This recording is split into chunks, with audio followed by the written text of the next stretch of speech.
guys, I'm sure you didn't expect that one. Let's go for a drive.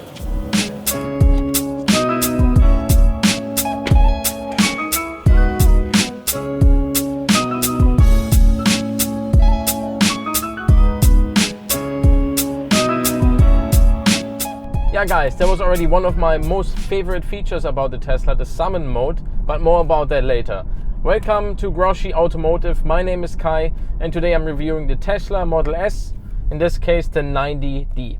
We could have put a review about this car already out a lot earlier, actually last year, but I really wanted to drive the car a lot and really give you an owner's perspective of a Tesla Model S. And I drove about 6,000 miles or 7,000 miles now in this car, and I think I can give you a pretty good, maybe a little bit more in-depth look at the Model S and its strengths and weaknesses, in daily life, at least here in Los Angeles.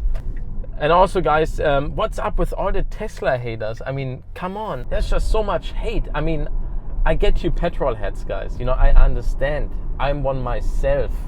I hated on electric cars before. I called this brand names when it was new until I drove it the first time. And the more I drive it, the more I understand the car and the more I love this car. But I don't want to give too much away right now. Let's go into the review. So let's start on the outside. I think this car is very pretty. Of course, that's very subjective. I mean, everybody has their own opinion. Totally get that.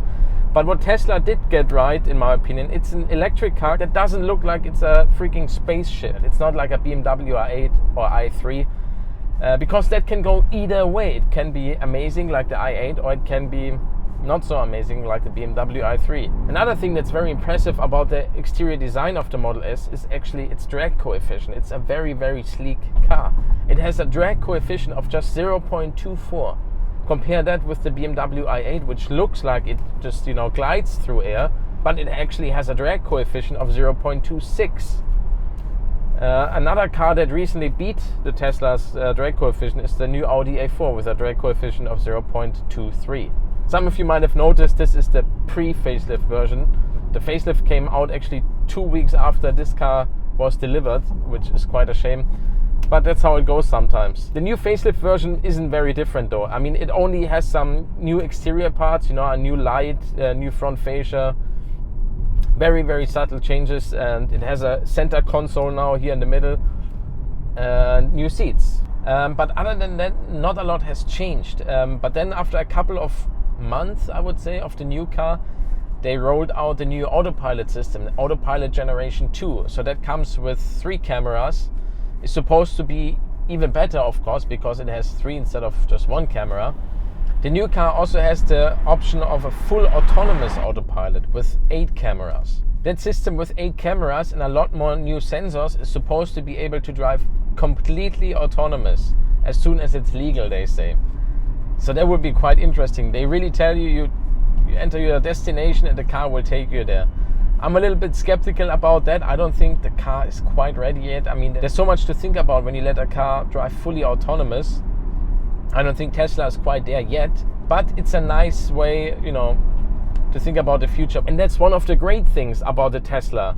It doesn't matter how old the car really is, you always still are on the newest level because it's mostly software based. I mean, 80% of this car or something is just software based. Of course, new seats would be nice. I mean, these seats aren't horrible, but they're not the most comfortable ones. The new seats are much nicer, and they also look even better. But yeah, everything else is software based. So my screens and everything is exactly identical to the newest Model S, the newest Model X, and that's great. So let's move from the exterior to the interior. Again, sort of subjective. In my opinion, it looks very good. It's very simple. I used to say it's sort of like a nice Toyota, but actually after owning this for a while, I have to change my mind. It is nicer than a Toyota. Everything feels nicer. There's nice Alcantara headliner. The leather feels good. It's not like in a German car, the leather, but it's good. What's more surprising is that the aluminum inlays in here, also around the center screen, that's actually real aluminum, which is something I would have never expected in an American car, I have to honestly say, but it's fantastic. The cabin is very spacious. we have this huge center space here because there's no transmission and nothing underneath, so it's just flat. That gives us this additional space here. No drivetrain, no nothing. In the old pre-facelift version like this one, this is just an open space where you can throw your stuff in. I kind of modified it. I bought this little inlay for $80 on eBay, and that's great. I mean, I think that's even better than the new cars with the center console. It's really, really good. I can highly recommend that. I put a link in my description below for that item. The rear isn't too comfortable. I mean, there's good leg space and everything, but the seats aren't the best. There's no armrest in the center. You know, they could definitely add some comfort in this cabin, but I guess not yet. Maybe the next generation Model S. Again, the interior overall is very good. The quality is very good. It can compete with the Germans. It cannot. But, you know, it's their first production car, you know.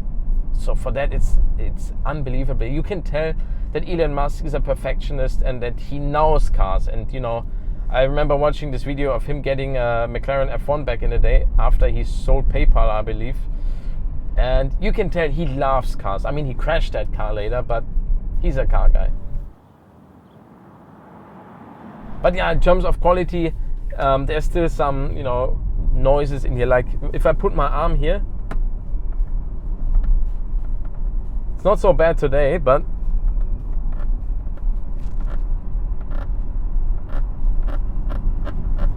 sure you can hear that. That's not perfect. But let's talk about what this car is all about its technology. And in terms of technology, this car is really, really great. We can start off by turning on the Autopilot, which is driving the car right now. I know there's a lot of controversy on the internet. I mean, the media tries to really, you know, for some reason talk bad about the Autopilot and make it so dramatic. Guys, don't just believe all that, you know. You have to actually try it yourself or talk to someone who owns these cars. I drive this car every day around 100 miles to commute, and most of that is on Autopilot. It works very, very well. It has a much better lane identification system than BMW or Audi have, and also Mercedes. It works very well. Of course, sometimes you have to, you know, take over because the car screws up. But that's okay. I mean, people just have to know the system's limitations. I mean, I'm a pilot. We use autopilots all the time in the air, but it's not like I turn it on and I go sleep. You know, you still have to monitor everything all the time. But if you know the limitations, it's such a relief. It's so much better than any active cruise control that I've ever driven. It just works, and it adds so much more to your comfort than a comfortable cabin does. So I much rather drive this than a new Panamera that can drive itself, or a new S-Class that can drive itself. Yeah, sure, they have the nicer interior, better seats, no question, but I won't arrive as relaxed and refreshed as I do in this car, because here I don't have to drive. What's also great about the Autopilot and the active distance control is that we have a physical lever here that controls the distance, unlike in the German cars where it's digital. So the difference there is that in a Mercedes or in our Audi, every time I get in and use the cruise control, every time I need to change the distance setting from 3 distance units to 1, because 3 is just way too much. Here I just once adjust the setting physically. It also shows up on the dashboard right here, and then it remains in that setting until I change it to another number.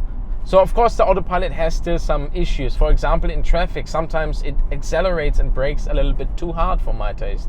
It's a little bit too jerky. Not always, but sometimes, depending on the situation.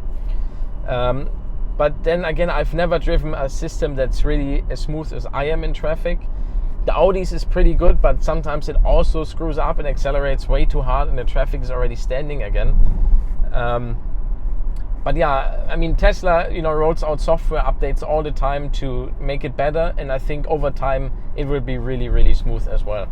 But sometimes I feel like Tesla concentrated on all these complicated things like Autopilot, but they left out the simple things. One pair of cameras I'm missing is on the front fenders, you know, like BMW has, or Mercedes, and probably other companies as well. So it's often when I drive out of a driveway and I can't see. The car has a very long overhang in the front. It's very, very long. So it's very tough to see, and I wish that there were 2 cameras in front facing to the side so that I can see what's coming up. But unfortunately, Tesla did not put these sort of cameras in this car. They also left out that bird's eye view that's very popular and, you know, makes parking so much simpler. So you only get a basic rear view camera, which is not enough, guys. Come on, Tesla, give us a little bit more, please. The infotainment system here with our huge 15-inch screen is phenomenal. I mean, you know, it's so easy to use, and you just have a lot of audio streaming service choices, and you just can listen to whatever you want, basically. However, in the US, unfortunately, Tesla does not have a contract with Spotify.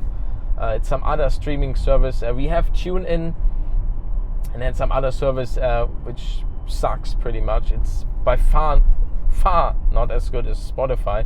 And I really pray, because I love Spotify, I really pray that they're gonna implement Spotify here soon. And there's so many settings in here you can adjust, you know. A lot of these settings are also new, like the creep mode, you know, like you can set up if the car should move forward a little bit, creep forward if you release the brake, stuff like that, you know. You can change the amount of regenerative braking, you can adjust the steering from comfort, standard to sport. You can turn on range mode, so, you know, the car gets some additional miles by, you know, reducing the power of the AC and other systems, and that's great. I mean, there's so many functions in here, but I think I will maybe make another video about that if you guys want to. It's not gonna fit all in this review. And let's talk about that summon feature one more time. It's so cool and it's so helpful, especially when you want to get into that tight spot, you know. It just works, and it's such a good solution, and yeah, I absolutely love this feature. I used it many times, even in the States where we have bigger spots, but sometimes there's just that damn Audi driver or something that thinks he has to park on a line. We are here in a parking lot. We all know that situation. We have that douchebag Audi driver pulling up next to you, cutting the lines. It's either a Audi driver or a BMW driver usually. And yeah, I cannot get in. Maybe I can fit, I'm not sure, probably not. But why make it hard on myself if we can summon the car? So I'm just gonna click the remote here, hold the button down until it starts flashing, hit the back of my remote, and the car comes out for me. That's how easy it can be at a supermarket or wherever you are. Isn't that fantastic? Back to you, Kai. And another cool use of the summon function is usually when I get home, we have two cars in our garage and it's kind of tight. So what I do is I pull up in the driveway, I hit the park button twice, and then it asks me if I want to summon forward or backward. I hit forward, then I get out of the car, it waits a few seconds, and then it puts the car into my garage, and yeah, it fits in there perfectly. It leaves enough space, you know, for me to get back into the Audi, and it puts it perfectly in there. It's just such a great thing. And the best part is after that, it closes the garage for me. So I literally get out of the car, get in my house, and don't have to worry about anything. The car will take care of the rest.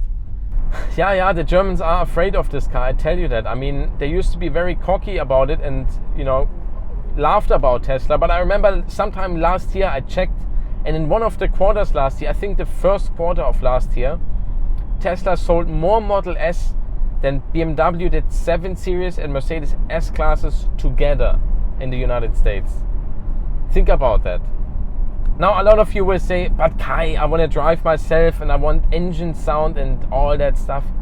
Guys, I get it. If you would really know me, you would know that I'm the biggest petrolhead that ever lived. Like, I freaking love big engines, naturally aspirated, emotional driving experience, yes. But 99% of the cars on the road are not emotional. They are boring cars with boring 4 cylinders, 6 cylinders that can't do anything. They are boring to drive. And I would rather drive an electric car than any one of these cars any day of the week. I mean, think about it. Do you really want to drive that, you know, what do we have here? Ford Fusion with a 4-cylinder EcoBoost? You know, that barely gets to 80 miles per hour without burning a lot of gas and, you know, making weird noises that's zero emotional. Or do you want to drive a Tesla where you just use half throttle to, you know, overtake everyone and reach 80 in no time? Come on, guys, be honest. I mean, the power you have under your right foot here, it makes this car feel like the strongest AMG that you have ever seen. it's just a torque monster. I can get into any gap. I can make it past every orange light. It's just no problem. You just put your foot down. You saw that car, you go. You know, it's just, you disappear. Nobody can keep up with this. Of course, other cars gonna catch up. Other supercars, they're gonna catch up at some point. But does that really matter? I mean, 99% of the countries we have speed limits. You know, in Germany, I probably wouldn't buy a Model S because it's not the ideal market out there for that car. It doesn't work so well on the Autobahn. It works okay, but not so well. So that's maybe a market where I prefer a S500 hybrid or whatever. But out here or anywhere else, I don't see a reason why a S-Class would be the better choice. Yeah, so obviously all Teslas are rather fast. I mean, no matter what battery package you get. But the performance models with Ludicrous, they are insanely fast. I wish to drive one of those on the German Autobahn. Isn't magic beautiful? Well, only here at Groschi Automotive we can make dreams come true. I'm now here on the German Autobahn in a little bit different Tesla. This is the P90D with Ludicrous mode. So it's around $30,000 more than the P90 we just tested in California. Yeah, what you get with that is a little bit more performance, less range, but a lot more performance actually. This car can hit 60 in 2.8 seconds and it pretty much can destroy everything that's out there. But let's not waste any more time. We are here on the empty Autobahn. Let's see what this puppy can do and see if we can find some Porsches to hunt.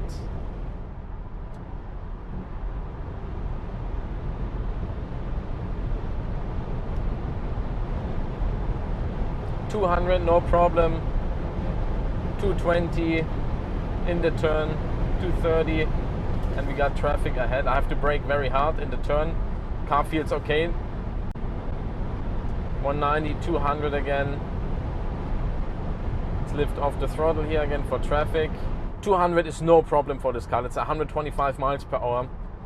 Doesn't complain, and it can keep up with a lot of other fast cars. Some people might say this car can only accelerate very fast from 0 to 60, 0 to 100 kph.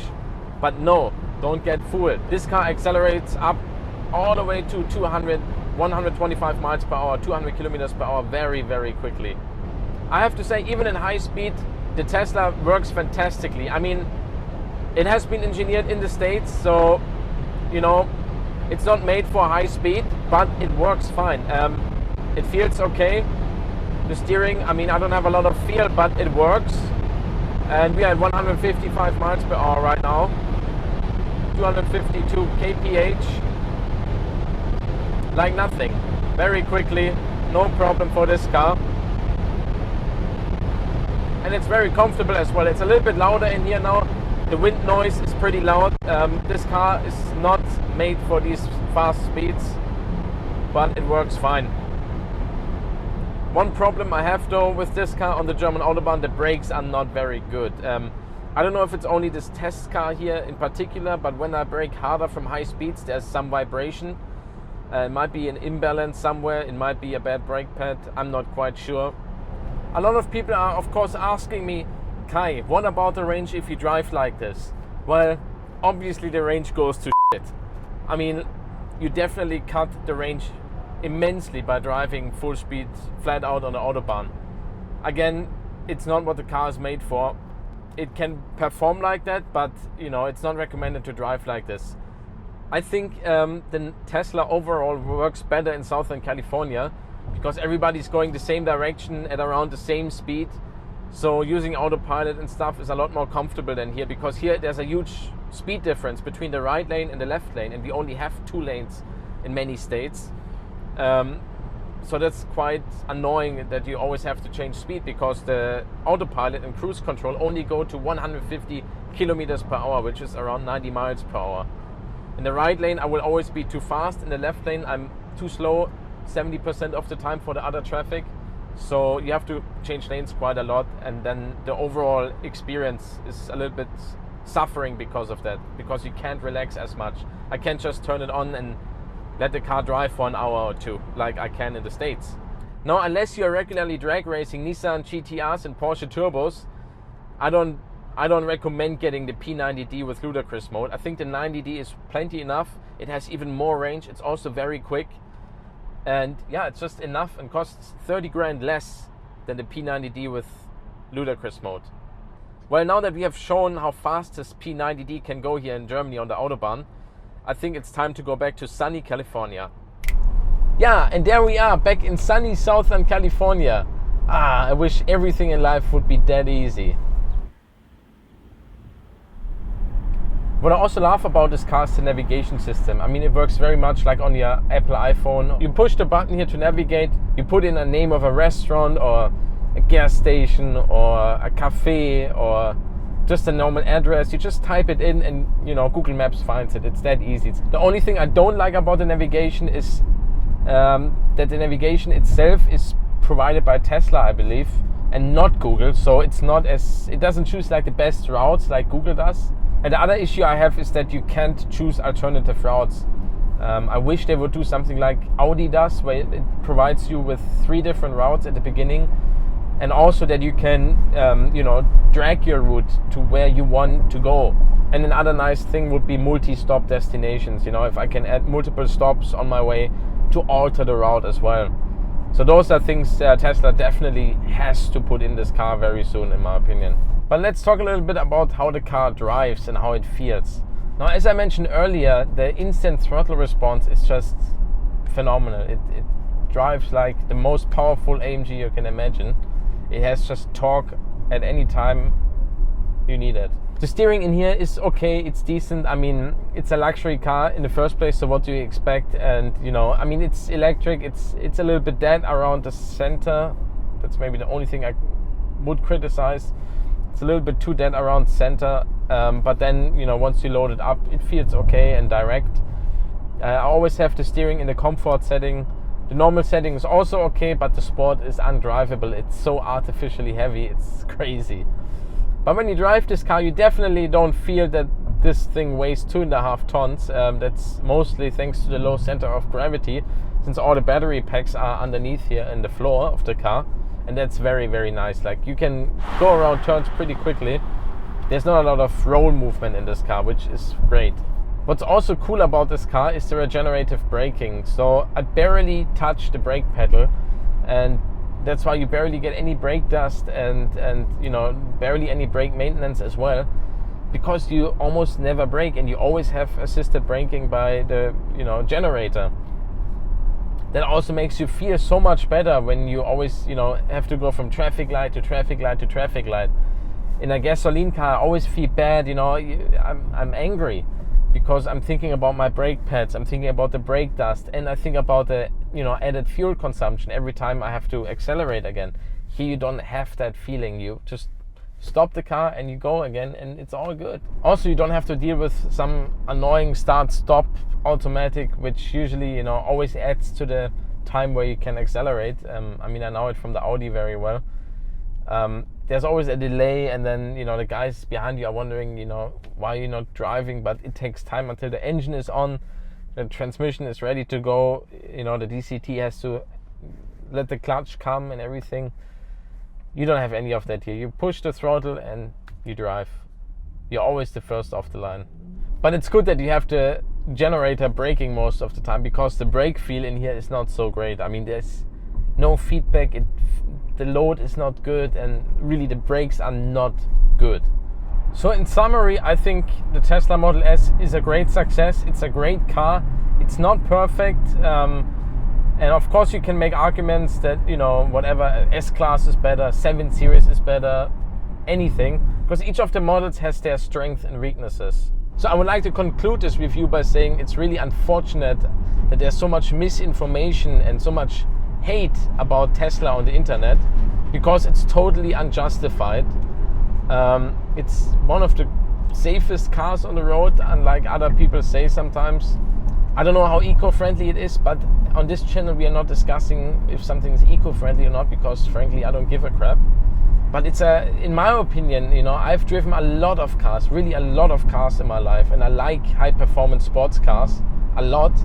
But in my opinion, this is the best way to get from point A to B. Very comfortable, very safe, very convenient. You don't have to go to any gas stations anymore. And for you road trippers who complain about, oh, what if I'm on a road trip? Buy a different car. That's how easy it is. All right, guys. I hope you guys like this very long, thorough review of the Tesla Model S. And stay tuned. And I'll see you guys next time on Groschi Automotive. Take care, guys. Bye-bye.